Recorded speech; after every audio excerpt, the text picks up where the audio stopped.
Junior Doe and Show, and I want to thank you for the honor of judging the Open Show. I've had the pleasure of judging the U Show twice in the past. Judging your Open Show has been on my bucket list. There's 4 more shows that I want to judge, then I say after I judge those shows, maybe I'm going to retire.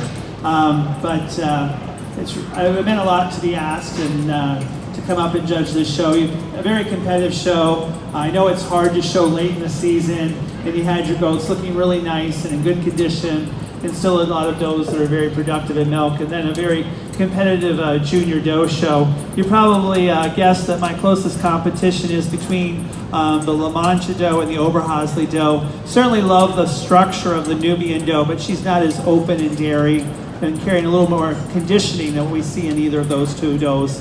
The sable doe doesn't have the size or the scale or the depth or the rear rib or just that flatness of rump. The Nigerian doe does not have quite the dairy strength, not quite the length and flatness of rump.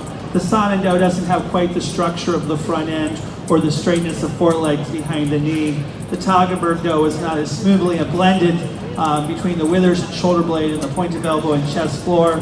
The recorded grade yearling doesn't have the width between the hocks or the straightness of foreleg or the tightness of feet. And the Alpine doe doesn't have the angulation to her hock and stifle. She looks better on the move than she does at rest simply because she's giving the handler a little hard time. So I love this Oberhausley kid. She's just amazing. However, I got to judge them in comparison to each other. She is an excellent representation of her breed. It's rare you see Oberhausley kids this strong and this competitive, but now here comes the but, and that's the disappointment, is that when you watch her move towards you, she's not as wide between the front legs, she's not as straight in the front legs, and she's not as wide in the hocks. She doesn't have that added advantage in growth and development and depth of rear rib, and by default, in a very close placing, I'm going to go with the La Mancha doe at the head of the line as best junior doe and show.